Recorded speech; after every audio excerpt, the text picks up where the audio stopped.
The morning sun cast long shadows across the cobblestone courtyard of Rosewood Manor, as Lady Camilla adjusted her silk gloves and stepped outside to tend her beloved rose garden.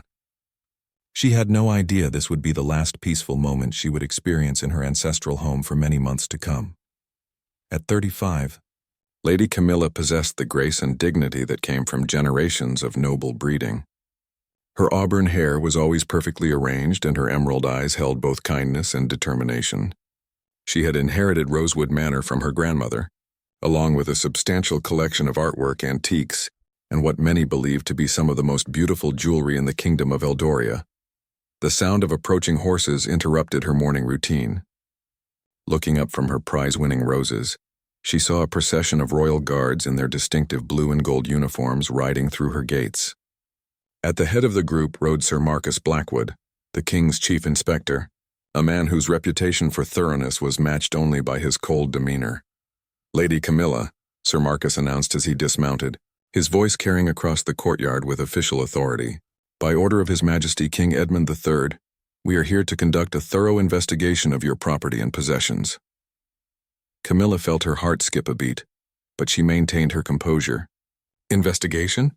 Whatever for, Sir Marcus? I have done nothing wrong." The chief inspector produced a scroll bearing the royal seal. "There have been reports of stolen crown jewels being hidden on these premises. We have been authorized to search every room, every building, and every inch of this estate until we find what we are looking for." "This is preposterous," Camilla replied, her voice steady despite the shock. "My family has served the crown faithfully for over 2 centuries. We would never harbor stolen property, especially not crown jewels." But Sir Marcus was already signaling his men to begin their work. "That may be so, my lady, but we have our orders. You are to remain in the main house while we conduct our search. Any attempt to interfere will be considered obstruction of royal justice." As the guards spread out across her property, Camilla watched in growing dismay. They moved through her gardens like a plague of locusts, overturning flower beds, checking beneath every stone, and examining every tree. In the stables, they frightened her horses as they searched through hay bales and grain bins. Even her small chapel, where her family had worshipped for generations, was not spared from their intrusion. Inside the manor, the situation grew even worse. The guards moved from room to room with systematic efficiency, but they showed no respect for the precious family heirlooms that had been passed down through generations. They pulled books from shelves, moved heavy furniture, and examined every painting on the walls. Camilla's personal chambers were searched with particular thoroughness, including her jewelry boxes and wardrobes. "Sir Marcus," Camilla pleaded as she watched a guard roughly handle a delicate porcelain vase that had belonged to her great-grandmother. "Surely you can see that I am cooperating fully. Could your men perhaps show a bit more care with my family's belongings?" The chief inspector barely glanced in her direction. "We are looking for stolen crown jewels, Lady Camilla.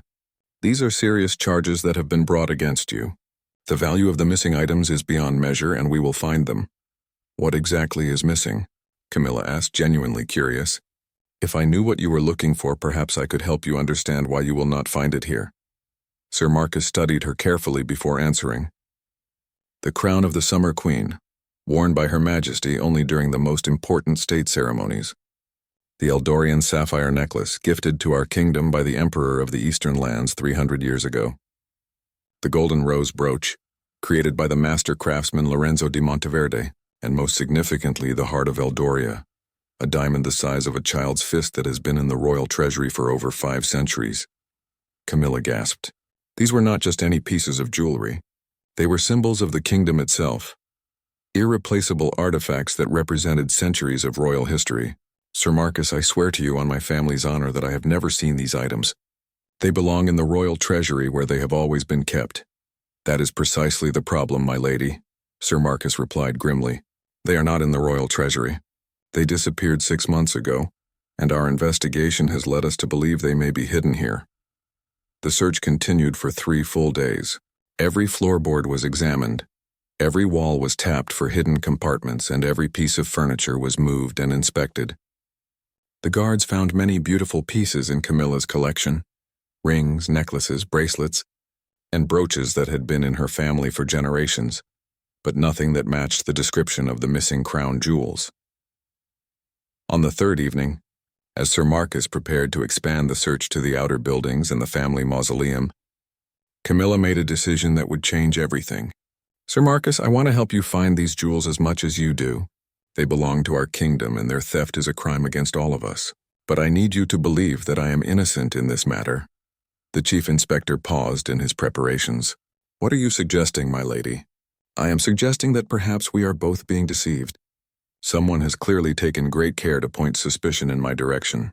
But what if the real thief is someone who knew that you would eventually search my property? What if they wanted you to waste time here while they covered their tracks elsewhere?" Sir Marcus frowned. "That is an interesting theory, but we must follow the evidence where it leads us." "Then let us find better evidence," Camilla said firmly. "Let me help you search. I know every inch of this property, every family story, every piece of our history. If there are clues here that point to the real thief, I can help you find them." The chief inspector considered her offer carefully. Lady Camilla's reputation in the kingdom was spotless, and her family's loyalty to the crown was legendary. Perhaps there was more to this mystery than a simple case of theft. "Very well, Lady Camilla," he said finally, "but understand this. If we discover that you are involved in any way, your cooperation now will not save you from the full weight of royal justice." As night fell over Rosewood Manor, neither Camilla nor Sir Marcus could have imagined that their investigation was about to uncover a conspiracy that reached into the very heart of the royal court itself, and that the missing jewels were just the beginning of a mystery that would shake the kingdom of Eldoria to its foundations. The fourth day of the investigation began differently. Instead of watching helplessly as the royal guards tore through her possessions, Lady Camilla found herself walking alongside Sir Marcus through the manor's oldest wing, sharing stories and family history that might provide clues to the mystery. This section of the house was built by my ancestor, Lord William Ashford, in 1420. Camilla explained as they entered a dimly lit corridor lined with portraits of her forebears. "He was the royal treasurer under King Edmund I." Sir Marcus stopped abruptly. "Royal treasurer? That was not mentioned in any of the documents I reviewed before coming here." "Perhaps because it was so long ago," Camilla replied, surprised by his reaction. "Lord William served faithfully for 30 years before retiring to focus on his estates. The family has maintained detailed records of his service." The chief inspector's expression grew thoughtful. "Lady Camilla, I need to see those records immediately. A royal treasurer would have had access to the crown jewels, and if there are family documents that detail his time in service—" "Of course," Camilla agreed, leading him toward the manor's library. "Though I cannot imagine what connection there could be between events from 6 centuries ago and the current theft." The library occupied the entire east wing of the manor's second floor. Tall windows let in streams of morning light that illuminated thousands of books, manuscripts, and documents carefully preserved by generations of the Ashford family. Camilla moved directly to a section of the room where large leather-bound volumes contained the family's historical records. "Here," she said, pulling down a thick book with careful hands. "This contains Lord William's personal journal from his years as royal treasurer, as well as official correspondence and financial records." As Sir Marcus began reading through the ancient pages, his expression grew increasingly serious. The journal entries were written in Lord William's careful script, detailing his daily responsibilities managing the royal treasury. But it was not the routine entries that caught the chief inspector's attention.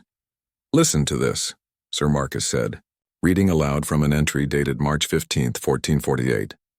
"The king grows increasingly suspicious of everyone around him. Today he accused Lord Pemberton of plotting against the crown, based on nothing more than a rumor whispered by Lady Margaret at court. I fear His Majesty's mind is not as sharp as it once was, and I worry about the safety of the royal treasures under these circumstances." Camilla leaned closer to read over his shoulder. "I remember my grandmother telling stories about King Edmund I's final years. She said he became quite paranoid and began hiding valuable items because he feared theft. There is more," Sir Marcus continued, turning pages carefully. "Here, dated April 2nd, 1448. The king has commanded me to create secret compartments in various locations throughout the kingdom to hide the most precious crown jewels. He no longer trusts the main treasury and believes his enemies will attempt to steal these symbols of royal power. I have sworn an oath to reveal these locations only to future kings, but I fear what will happen if the knowledge is lost." The implications of this discovery hit both of them simultaneously. "Sir Marcus," Camilla said slowly, "what if the jewels that are missing now are not recently stolen at all? What if they have been hidden for centuries and only recently discovered by someone who learned about these secret locations?" The chief inspector set down the journal and began pacing the library floor. "That would explain why our investigation has found no evidence of the jewels being removed from the royal treasury recently. The treasury guards swore that no unauthorized person had entered in months, and there were no signs of forced entry. But it would also mean," Camilla continued the thought, "that whoever took them had access to information that has been lost for 600 years. Who would have such knowledge?" Sir Marcus was already considering the possibilities. Royal scholars, historians who work in the palace archives, perhaps even members of the royal family themselves who might have inherited old documents or stories. They spent the next several hours going through Lord William's records, page by page. The journal contained detailed descriptions of 5 different hiding places where the crown jewels had been concealed during King Edmund I's reign. But more importantly, it contained Lord William's growing concern about the king's mental state and his fear that the locations might be forgotten. "Look at this final entry," Camilla said, pointing to a page near the end of the journal. "May 20th, 1449. The king died in his sleep last night, and I am now faced with a terrible dilemma. His Majesty made me swear to reveal the hiding places only to him, but Prince Edmund was not present when his father passed away, and I do not know when he will return from the Eastern campaign. The kingdom is in chaos, and I fear the knowledge of these treasures may die with me if I do not act soon." Sir Marcus found the next entry, which proved to be Lord William's solution to his dilemma. Instead of revealing the locations directly to the new king, he had created a coded map and divided the information among 5 trusted noble families, including his own.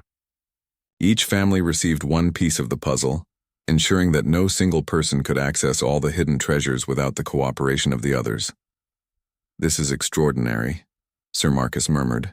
"Your ancestor created a system to protect the crown jewels that lasted for 6 centuries. But if someone has recently discovered all 5 pieces of this puzzle, they would have access to treasures worth more than most kingdoms," Camilla finished. "But Sir Marcus, this also proves my innocence. If my family only possessed one piece of the puzzle, I could not have accessed the hidden jewels alone." The chief inspector nodded slowly. "Indeed, it does suggest your innocence, Lady Camilla.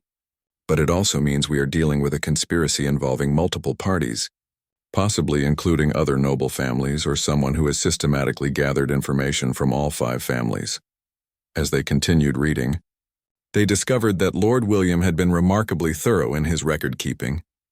He had noted which families received each piece of the puzzle: the Ashfords, the Montclairs, the Ravensworths, the Blackthorne, and the Whitmore families. But more disturbing was his final entry, which revealed his growing suspicion that one of these families might not be trustworthy. June 1st, 1449. "I have completed the division of the coded information, but I am troubled by Lord Blackthorne's eagerness to receive his portion. He asked too many questions about the other families and seemed disappointed when I explained that no single piece would be useful alone. I pray that my suspicions are unfounded, but I have taken the precaution of creating additional safeguards." Sir Marcus looked up sharply. "Blackthorne. That name appears in our current court records. Lord Geoffrey Blackthorne serves as an advisor to His Majesty King Edmund III. Camilla felt a chill run down her spine. "Sir Marcus, what if the current Lord Blackthorne has spent years gathering the pieces of this puzzle from the other families? What if he has been using his position at court to research the other bloodlines and track down their inherited documents?" "It is certainly possible," the chief inspector agreed grimly. "But we would need proof before making such serious accusations against a member of the royal court." They were interrupted by a knock at the library door. One of Sir Marcus's guards entered with an urgent expression. "Sir, we have found something in the old wine cellar that you need to see immediately." Following the guard downstairs and through the manor's basement passages, they arrived at a section of the wine cellar that had not been used in years. Behind several rows of dusty wine bottles, the guard had discovered scratch marks on the stone wall that appeared to be recent. "The marks look like someone has been digging here," the guard explained. "When we examined the wall more closely, we found that several stones have been moved and replaced." Sir Marcus instructed his men to carefully remove the loose stones. Behind them was a small cavity that had clearly been used as a hiding place, but it was now empty except for a few fragments of old cloth and what appeared to be jeweler's rouge, a fine powder used for polishing precious stones. Camilla knelt down to examine the cavity more closely. Sir Marcus, this space is exactly the right size to hold the items you described: a crown, a necklace, a brooch, and a large diamond. And these cloth fragments look like they could have come from royal storage pouches. The chief inspector's expression grew grim as the implications became clear. So the jewels were hidden here, just as Lord William's journal suggested. But someone discovered this location and removed them recently, probably within the last few months. Which means, Camilla added, that whoever took them wanted you to find this evidence. They wanted you to discover that the jewels had been hidden on my property, making me appear guilty of theft. Sir Marcus stood up slowly, his mind working through the implications. Lady Camilla, I believe you are absolutely right. Someone has gone to great lengths to frame you for this crime, but they made one crucial mistake. They did not expect us to find Lord William's journal and discover the true history of these hidden treasures. As they stood in the empty hiding place beneath Rosewood Manor, both Camilla and Sir Marcus realized that they were dealing with a conspiracy, far more complex and dangerous than either had imagined. The missing crown jewels were just the beginning, and the real criminal was still out there, probably believing that their plan had succeeded perfectly. The discovery of the empty hiding place changed everything about the investigation. Sir Marcus immediately sent word to the royal palace, requesting additional resources and permission to expand the investigation beyond Rosewood Manor. Meanwhile, Lady Camilla found herself in the unusual position of being both a suspect and an invaluable ally in solving the crime. We need to understand more about these other families mentioned in Lord William's journal, Sir Marcus said as they returned to the library the next morning. If someone has been collecting pieces of the puzzle from all 5 bloodlines, there should be evidence of contact or theft from the other families as well. Camilla had spent the sleepless night thinking about the same problem. Sir Marcus, I may be able to help with that. My family has maintained correspondence with several of these bloodlines over the centuries. We have marriage connections to the Montclairs, and my late husband's sister married into the Ravensworth's family. Excellent, the chief inspector replied. Can you contact them discreetly to inquire about their family records? I can do better than that, Camilla said, moving to a large desk covered with correspondence. I can show you letters I have received from both families over the past 2 years. Lady Eleanor Montclair wrote to me about a strange break-in at their estate, and Lady Catherine Ravensworth mentioned some unusual visitors who claimed to be researching family histories. Sir Marcus examined the letters carefully. Lady Eleanor's letter, dated 8 months earlier, described a burglary at Montclair Castle that puzzled local authorities. The thieves had ignored valuable silver and artwork, instead focusing on the family's document room where old papers and journals were kept. Several items had been taken, but the family could not determine exactly what was missing because the documents had not been carefully catalogued. Lady Catherine's letter was even more revealing. She wrote about a man claiming to be a royal historian who had visited Ravensworth Hall 6 months ago, asking detailed questions about their family's service to the crown during the 15th century. He had been particularly interested in any documents or artifacts from the time of King Edmund I. This fits perfectly with our theory, Sir Marcus observed. Someone has been systematically visiting these families, either stealing documents or gathering information through deception. Camilla pulled out additional correspondence from her desk. There is more. I also have a letter from Lord Henry Whitmore dated just 3 months ago. He wrote to invite me to a gathering of noble families, claiming he wanted to discuss preserving historical documents for future generations. Sir Marcus read the letter with growing interest. Did you attend this gathering? No, Camilla replied. I was caring for my elderly aunt at the time and could not travel. But Lord Whitmore's letter mentioned that representatives from all 5 families mentioned in Lord William's journal would be present. The chief inspector's eyes narrowed. That cannot be a coincidence. Someone has definitely been orchestrating these contacts with the 5 families, but we still need to determine who is behind it. Their discussion was interrupted by the arrival of a royal messenger bearing urgent news from the palace. Sir Marcus read the message quickly, his expression growing increasingly grave. "What is it?" Camilla asked, noting his concern. "King Edmund has ordered a complete audit of the royal treasury," Sir Marcus explained. "The initial investigation has revealed that more items are missing than we originally thought. In addition to the 4 pieces I mentioned, several other valuable artifacts have disappeared, including some that were supposedly kept in different locations within the palace." Camilla felt a sinking sensation in her stomach. "How many items in total?" "At least 12 pieces, possibly more," Sir Marcus replied grimly. "This is not the work of a common thief. This is someone with extensive knowledge of the royal treasury and access to areas of the palace that are supposed to be secure." "Sir Marcus," Camilla said slowly, "what if we are approaching this investigation from the wrong direction? Instead of trying to figure out how someone gathered information from all 5 families, what if we focus on who would have had access to Lord William's original records?" The chief inspector looked puzzled. "What do you mean?" "Lord William served as royal treasurer for 30 years, Camilla explained. He would have created official records for the royal archives in addition to his personal journal. What if copies of his coded map or references to the hiding places exist in the palace itself?" Sir Marcus stood up abruptly. "You may be right. Someone with access to the royal archives could have discovered references to Lord William's system without needing to contact the 5 families at all. The letters and visits could have been verification, making sure they had the correct information. Or," Camilla added with growing excitement, "they could have been looking for additional clues that Lord William mentioned in his journal. Remember, he wrote about creating additional safeguards because he was suspicious of one of the families. They decided to search the manor more thoroughly for any additional documents that Lord William might have hidden." Camilla led Sir Marcus to parts of the house that had not been searched during the initial investigation, including a small tower room that had served as Lord William's private study. The study had been sealed and unused for decades, but Camilla's grandmother had given her the key years earlier, along with instructions never to disturb the room unnecessarily. Grandmother said that Lord William had requested the room remain untouched, that he had hidden something important that future generations might need. The study was exactly as Lord William had left it centuries earlier. Dust covered everything, but the room's contents were perfectly preserved.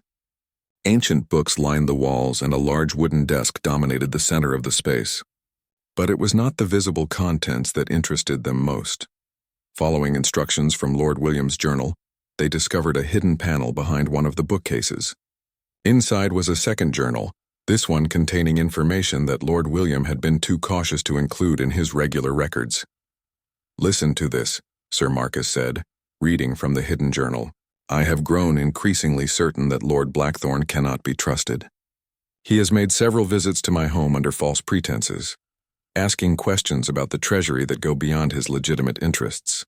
I have decided to create false information for his piece of the puzzle, while ensuring that the true location is recorded only in this secret record." Camilla gasped. "So the information given to the Blackthorne family was deliberately false?"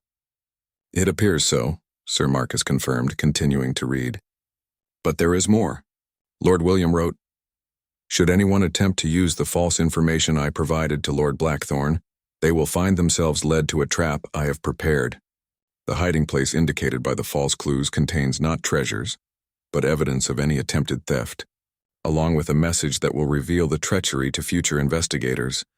They looked at each other with growing understanding. "Sir Marcus," Camilla said urgently, "we need to find this trap that Lord William prepared. If someone has been using the false information from the Blackthorne family's piece of the puzzle, they may have triggered Lord William's safeguards." The hidden journal contained detailed instructions for finding the false hiding place. According to Lord William's records, it was located in the ruins of an old watchtower on the border between the Ashford and Blackthorne estates, approximately 5 miles from Rosewood Manor. Sir Marcus immediately organized an expedition to investigate the watchtower. As they rode across the countryside, Camilla could not help but marvel at Lord William's foresight. He had anticipated betrayal and prepared for it centuries in advance.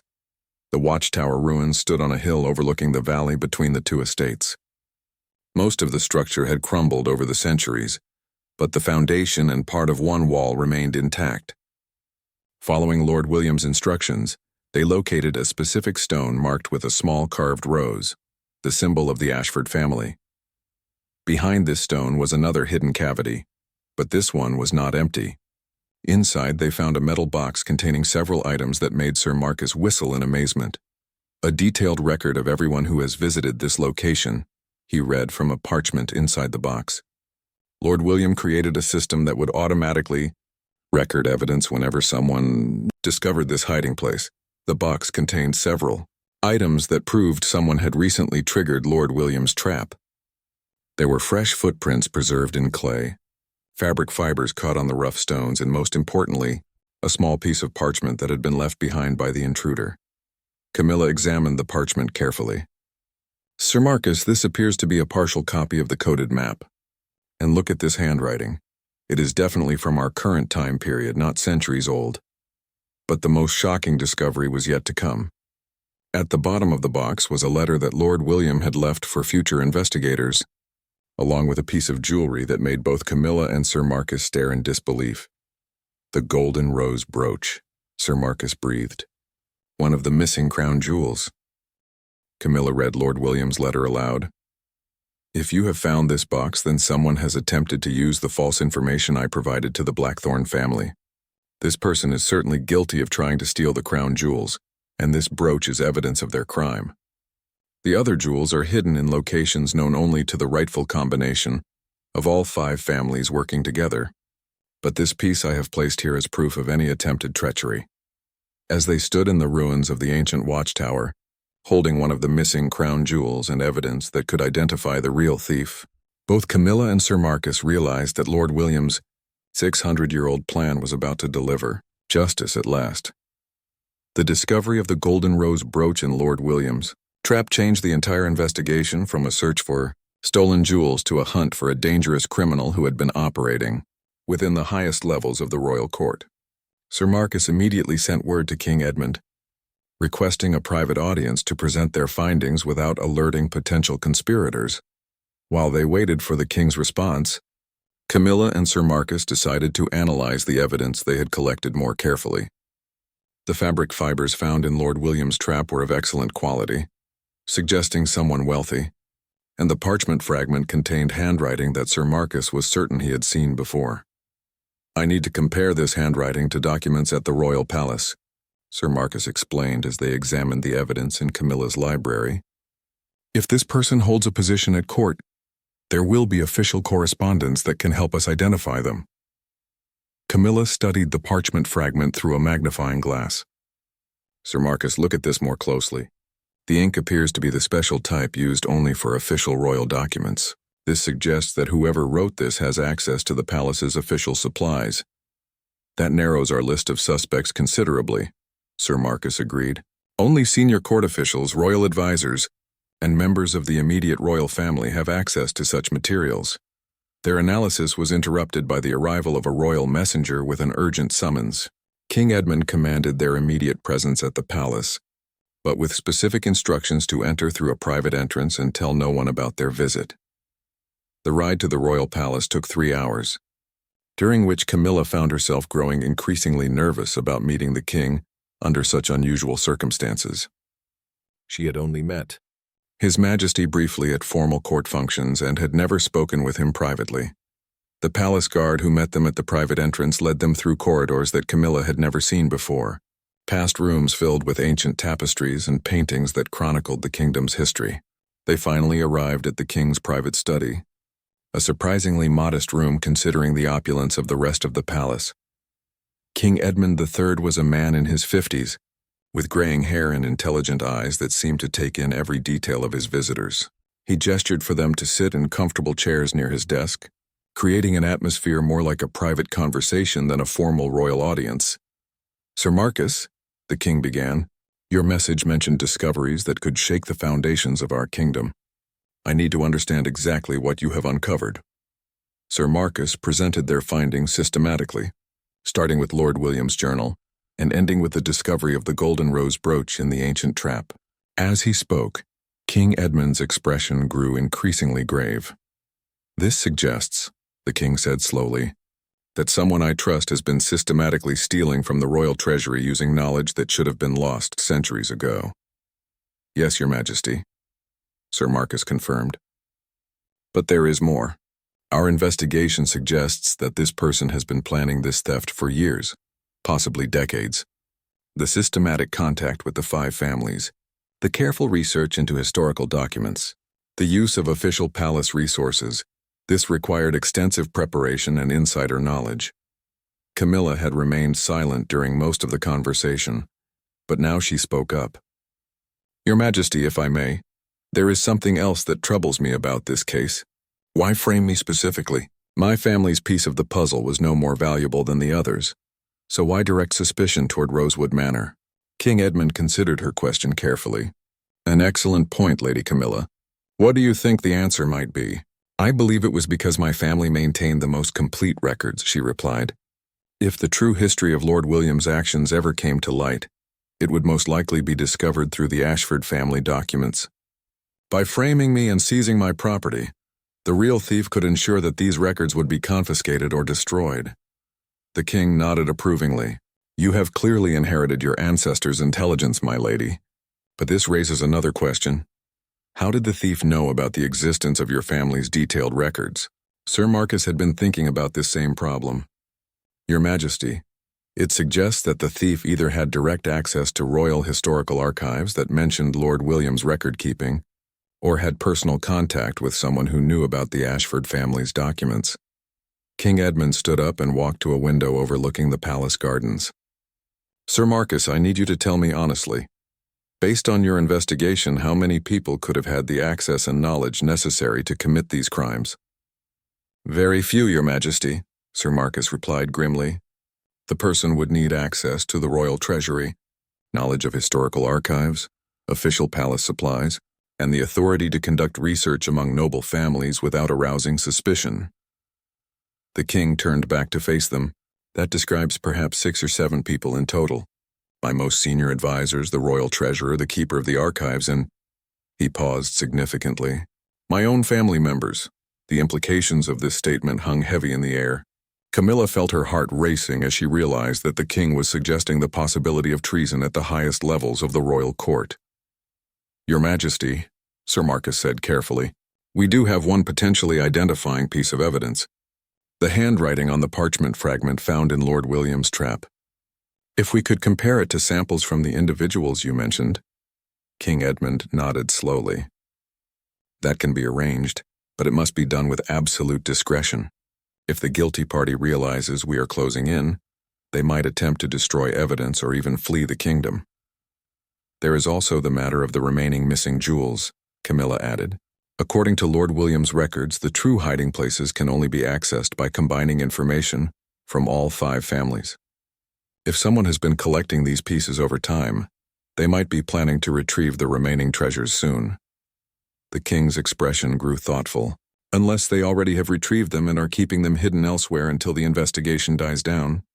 Sir Marcus shook his head. I do not think so, Your Majesty. The systematic nature of this plan suggests someone who believes they can eventually use these jewels openly. They would need to create a plausible explanation for how they acquired them. What kind of explanation? The king asked. Perhaps claiming to have discovered them during legitimate historical research, Camilla suggested, or finding them during restoration work on an estate. Something that would make them appear to be a lucky find rather than stolen property.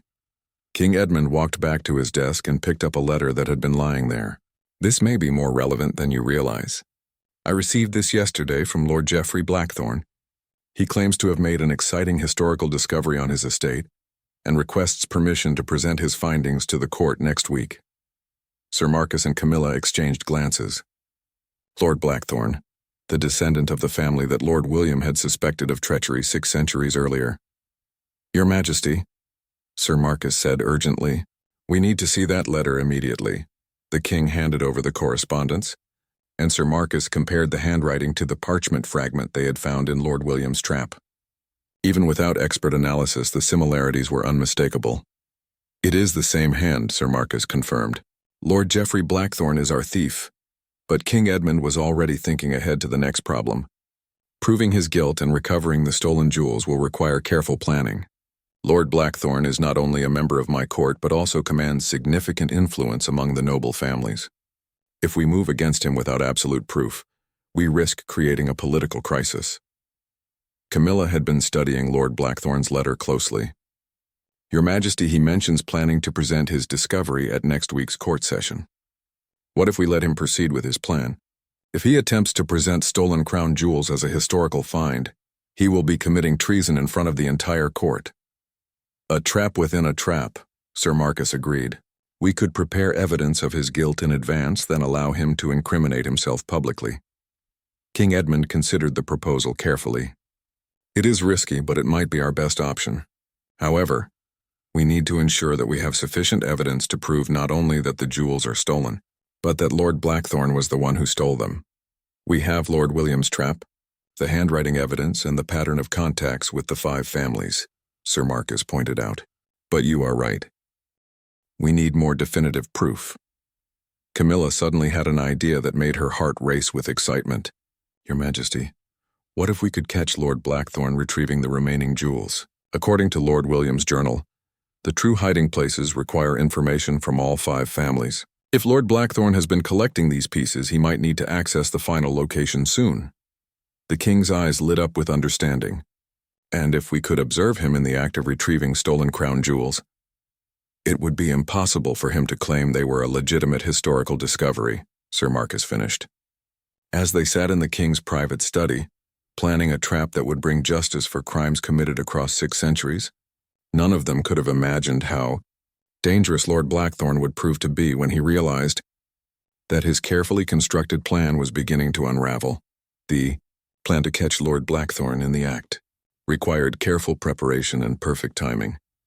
King Edmund assigned Sir Marcus additional resources, including a team of his most trusted guards and a royal scholar, to help decode the remaining pieces of Lord William's puzzle. Meanwhile, Camilla found herself in the unusual position of serving as a secret advisor to the crown. We need to understand exactly where Lord Blackthorn would go to retrieve the remaining jewels, Sir Marcus explained as they gathered in a secure chamber beneath the royal palace. Based on Lord William's journal, there should be 3 more hiding places that require information from multiple families to locate. The royal scholar, Master Thomas, had spent 2 days studying copies of Lord William's codes and maps. The system is remarkably sophisticated, he reported. Each family's piece contains part of a larger puzzle, but they must be combined in a specific order to reveal the true locations. Without all 5 pieces, even finding one additional hiding place would be nearly impossible. Camilla had been thinking about this problem from a different angle. Master Thomas, you said the pieces must be combined in a specific order. How would someone know what that order should be? An excellent question, the scholar replied. Lord William mentions a key sequence in his hidden journal, but he wrote it in code. I believe the sequence is based on the chronological order in which he visited each family to deliver their piece of the puzzle. Sir Marcus studied the decoded information carefully. According to this, Lord William visited the families in this order: Ashford first, then Montclair, Ravensworth, Whitmore, and finally Blackthorn. But if the Blackthorn piece contains false information, then someone using all 5 pieces in order would be led to the wrong location. Camilla finished. But if they knew about the false information and corrected for it? Master Thomas nodded excitedly. They would need to substitute the real Blackthorn information, which Lord William only recorded in his secret journal. Information that we found at Rosewood Manor. King Edmund had been listening to this analysis with growing concern. This suggests that Lord Blackthorn may have discovered the existence of Lord William's secret records somehow. But how could he have known to look for them? The answer to this question came from an unexpected source. A palace servant who had worked in the royal archives for over 30 years requested a private audience with the king. Master Harold had apparently been too frightened to speak earlier, but the investigation's progress had convinced him that he needed to share what he knew. Your Majesty, Master Harold began nervously. About 2 years ago, Lord Blackthorn began visiting the archives regularly, claiming to research his family's history. At first his requests seemed normal, but then he started asking for very specific documents. What kind of documents? Sir Marcus asked. Records of royal treasures from the 15th century, correspondence between the crown and noble families during King Edmund I's reign, and detailed inventories of the royal treasury from that time period, Master Harold replied. He spent months going through everything, taking careful notes. King Edmund's expression grew grim. Did he find anything specific about Lord William Ashford? Yes, Your Majesty. He found references to Lord William's detailed record-keeping and mentions of special arrangements made during the final years of King Edmund I's reign. Lord Blackthorne seemed particularly excited when he discovered a letter from Lord William to the Crown, mentioning additional safeguards for the protection of royal treasures. Camilla felt pieces of the puzzle clicking into place. So Lord Blackthorne knew that Lord William had created detailed records, and he suspected there might be additional information beyond what was passed down through the 5 families. But how did he know to look specifically at Rosewood Manor for these records? Sir Marcus asked. Master Harold hesitated before answering. Lord Blackthorne also researched the other 4 families extensively. He studied their family trees, their estates, their historical records. About a year ago, he told me he had discovered which family was most likely to have preserved Lord William's original documents. The Ashford family, King Edmund stated grimly. Because we have maintained the most complete historical archives. Yes, Your Majesty.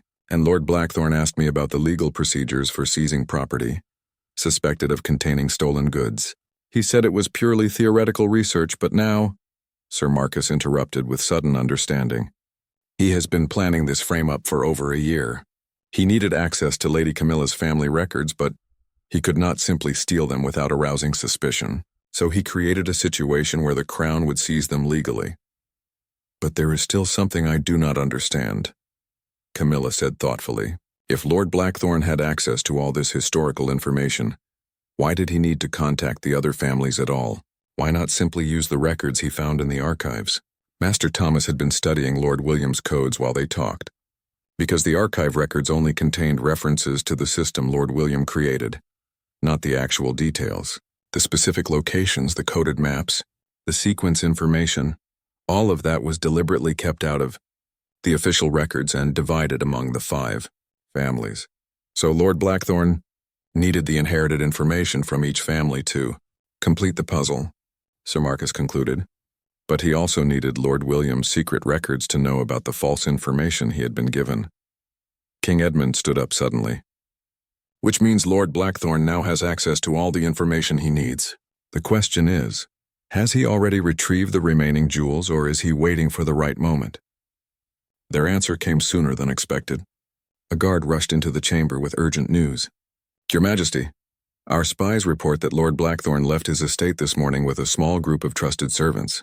They appeared to be carrying digging equipment and were traveling toward the old forest preserve on the eastern border.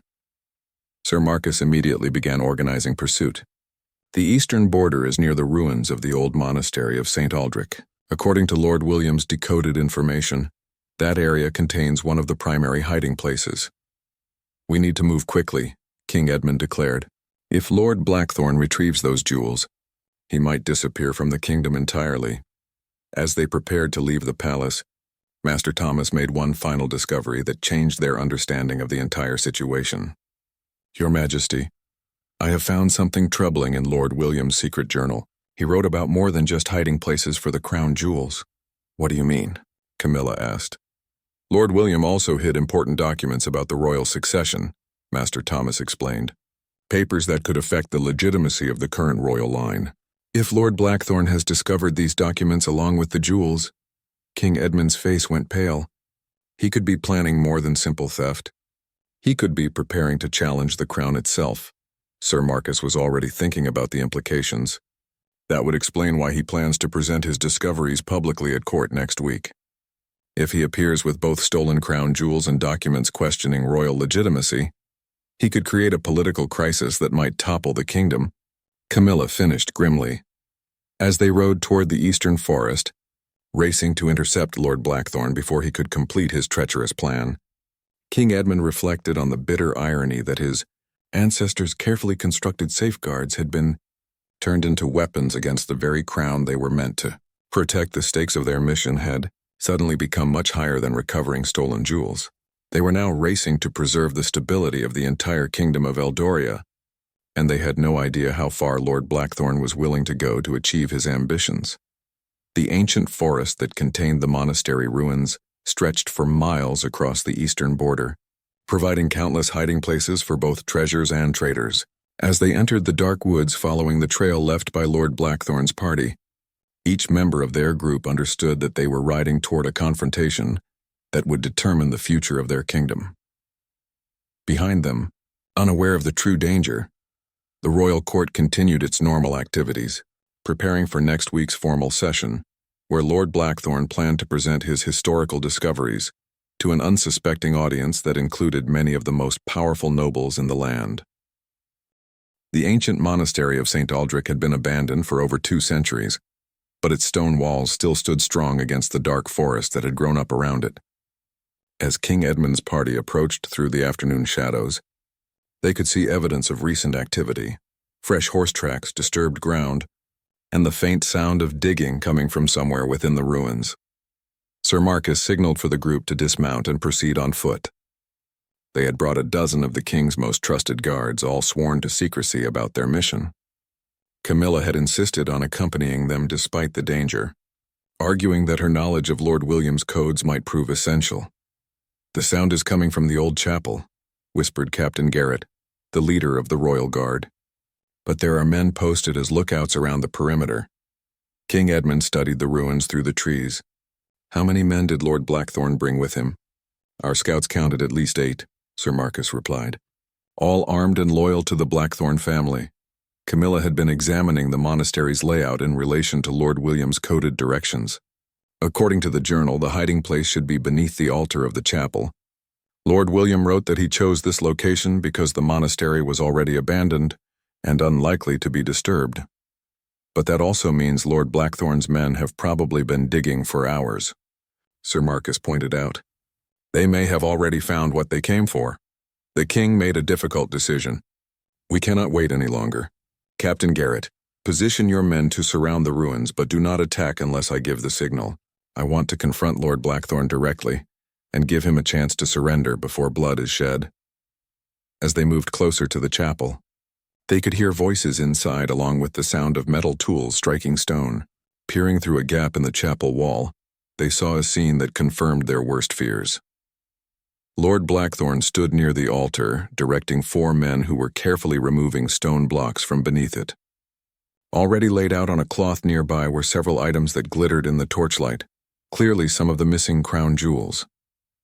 But more troubling was the presence of 2 additional men who were examining what appeared to be ancient documents. "He has found both the jewels and the succession papers," King Edmund murmured grimly, but as they watched, Lord Blackthorn's expression suddenly changed from satisfaction to alarm. He was holding up a piece of parchment and speaking urgently to one of his companions. "Something is wrong," Sir Marcus observed. "He looks angry, not triumphant." Camilla strained to hear what Lord Blackthorn was saying. His voice was raised in frustration as he argued with the man examining the documents. "This cannot be right," Lord Blackthorn was saying. "These papers support the current royal line, not challenge it. Where are the documents that prove King Edmund II was illegitimate?" The man examining the papers shook his head. "My lord, these are the only documents hidden here. They actually strengthen the crown's claim to the throne, not weaken it." Sir Marcus and Camilla exchanged glances. It appeared that Lord Blackthorn had misunderstood Lord William's motivations for hiding certain papers. King Edmund had heard enough. "Lord Blackthorn," he called out, stepping into the chapel entrance with Sir Marcus and Camilla beside him. "By order of the king, you are under arrest for theft of crown property and treason against the realm." Lord Blackthorn spun around, his hand moving immediately to his sword. He was a man in his 40s with dark hair and ambitious eyes that now showed both anger and desperation. "Your Majesty," he said with false calm, "you have no authority to arrest me based on mere suspicion. I am conducting legitimate historical research on my family's property." "This monastery has never been Blackthorn property," King Edmund replied firmly, "and those crown jewels certainly do not belong to your family." Sir Marcus stepped forward with the evidence they had collected. "Lord Geoffrey Blackthorn, we have proof of your guilt.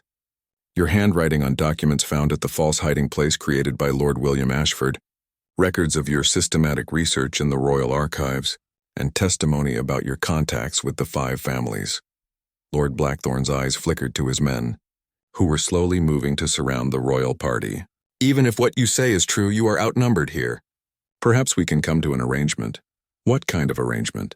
King Edmund asked, playing for time as Captain Garrett's guards moved into position outside. I keep the jewels and the documents I have found, and in return, I leave the kingdom permanently, Lord Blackthorn proposed. No one need know about this unfortunate misunderstanding. Camilla could not help but speak up.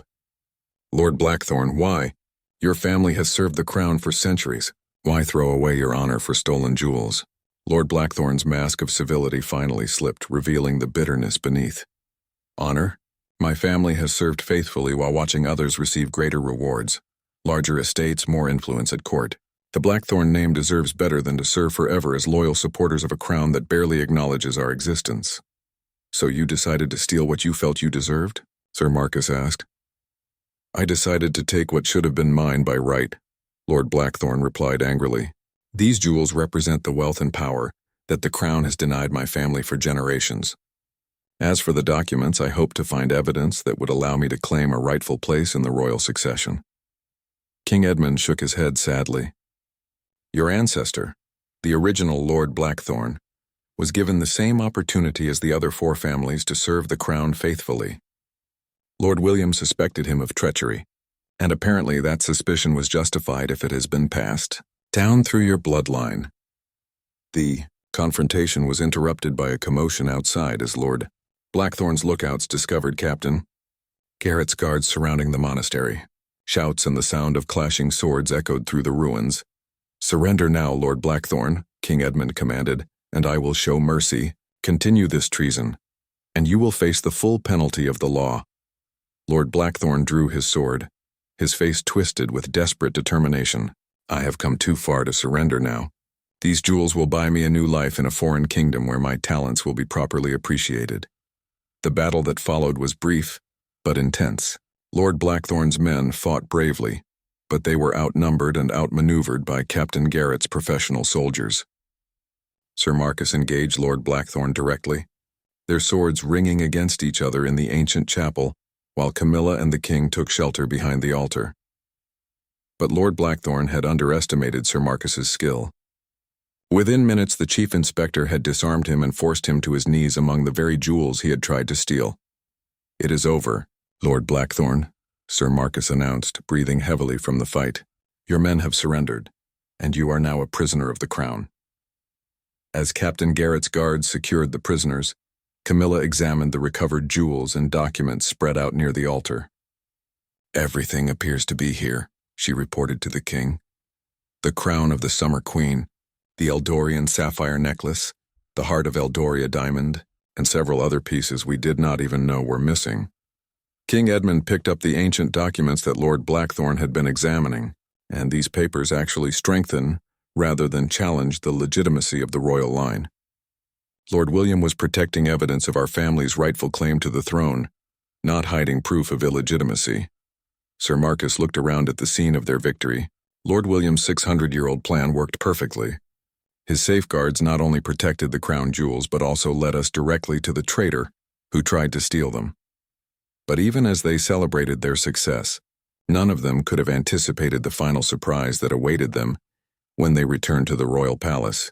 Lord Blackthorn's treachery had roots that went deeper than anyone had imagined, and there were still secrets to be uncovered about the true extent of his conspiracy against the crown. As they prepared to transport the prisoners and recovered treasures back to the capital, Camilla reflected on how her quiet life at Rosewood Manor had been transformed into an adventure that spanned 6 centuries of royal history. But she also sensed that their investigation was not quite finished, and that the most shocking revelations were yet to come. The return journey to the royal palace took place under heavy guard, with Lord Blackthorn and his accomplices bound and under constant watch. The recovered crown jewels were carefully packed in secure containers, and the ancient documents were wrapped in protective cloth to preserve them for further study. But it was the conversations during that journey that revealed the final pieces of the conspiracy. Under questioning by Sir Marcus, one of Lord Blackthorn's captured men revealed information that shocked everyone. The conspiracy had not been limited to Lord Blackthorn alone. He had been working with contacts in foreign kingdoms who were prepared to destabilize Eldoria's government in exchange for access to the kingdom's wealth and strategic position. Lord Blackthorn promised to provide evidence that would question your majesty's right to rule, the captured man confessed. Foreign agents were prepared to support his claim to the throne with military force if necessary. King Edmund's face grew grave as the implications became clear. This was not simply theft. It was the beginning of an attempted coup that could have led to civil war. Camilla had been thinking about the broader implications of what they had discovered. Your Majesty, how many other noble families might have been approached by Lord Blackthorn or his foreign allies? If this conspiracy extended beyond the Blackthorn family, we will need to investigate that possibility thoroughly, Sir Marcus agreed. But for now we have prevented the immediate danger.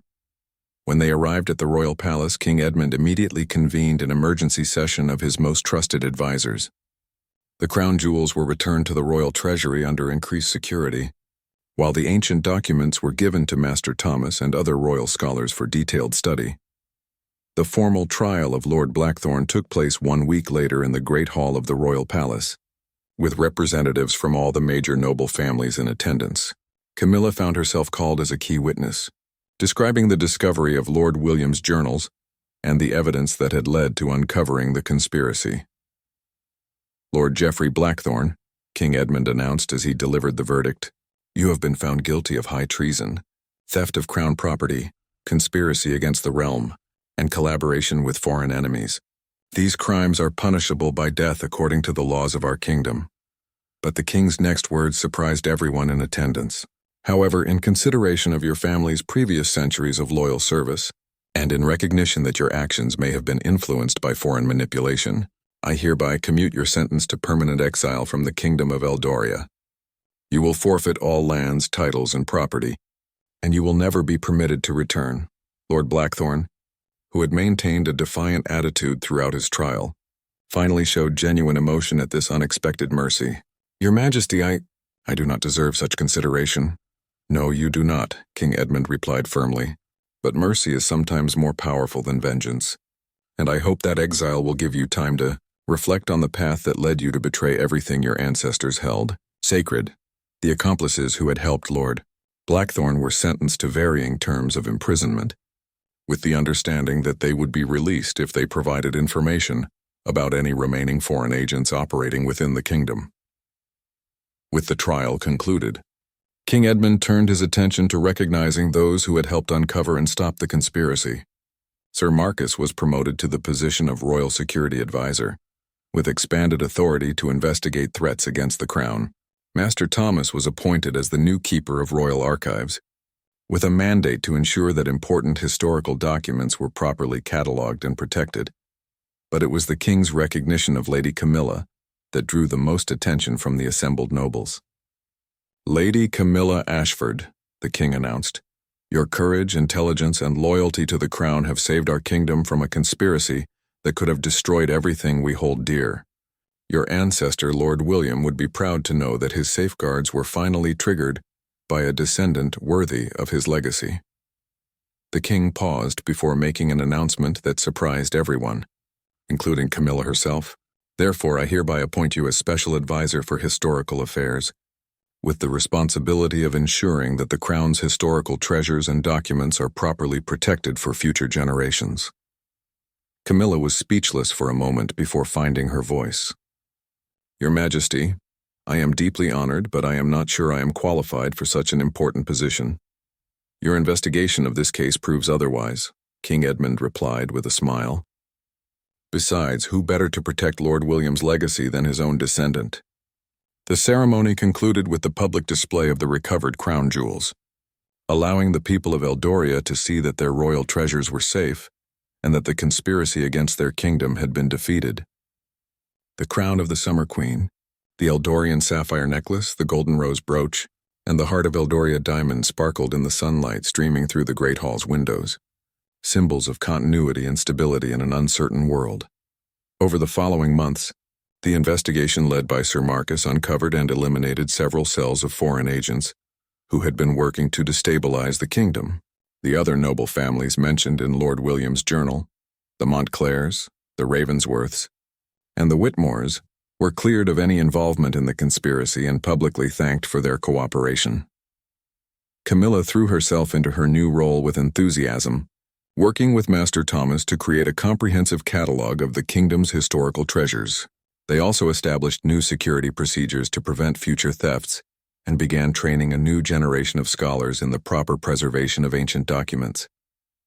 6 months after the trial, Camilla received a letter that brought the entire affair full circle. Master Harold, the archive keeper who had first revealed Lord Blackthorn's suspicious research, had discovered additional documents that shed new light on Lord William's original motivation for creating his elaborate safeguards. Lord William was not simply protecting the crown jewels from potential thieves. Master Harold explained when he brought the documents to Camilla's new office in the royal palace. He was creating a test that would reveal the true character of future generations. He believed that anyone who attempted to use his system for personal gain would ultimately expose themselves through their own greed and ambition. Camilla studied the newly discovered documents with wonder. So he knew that someday someone would try to steal the jewels using his system, and he designed the safeguards to catch them. Exactly, Master Harold confirmed. And he specifically chose your family to maintain the most complete records because he believed the Ashford bloodline would produce someone capable of understanding and completing his plan when the time came. As Camilla sat in her office that evening, looking out at the royal gardens where she had first learned about the missing crown jewels, she reflected on the remarkable chain of events that had transformed her life. A simple accusation of theft had led to the discovery of a 600-year-old mystery, the uncovering of a dangerous conspiracy, and ultimately to her finding a new purpose serving the crown her family had always supported. Rosewood Manor had been returned to her with royal apologies, and she had established a small museum there to display copies of Lord William's journals and to tell the story of how ancient wisdom had defeated modern treachery. Visitors came from across the kingdom and beyond to learn about the remarkable safeguards that had protected their royal treasures for 6 centuries. But perhaps the most satisfying aspect of the entire affair was the knowledge that Lord William's plan had worked exactly as he had intended. His faith in future generations had been justified, his loyalty to the crown had been vindicated, and his descendant had proven worthy of the trust he had placed in their family bloodline. As she prepared to leave the palace for her evening ride back to Rosewood Manor, Camilla paused to look once more at the crown jewels, now safely displayed in their newly secured treasury. The heart of Eldoria diamond caught the last rays of sunlight and seemed to wink at her, as if Lord William himself was acknowledging that his long watch was finally complete. The kingdom of Eldoria was safe, its treasures were protected, and the legacy of loyalty and wisdom passed down through generations of the Ashford family would continue to serve the crown for centuries to come.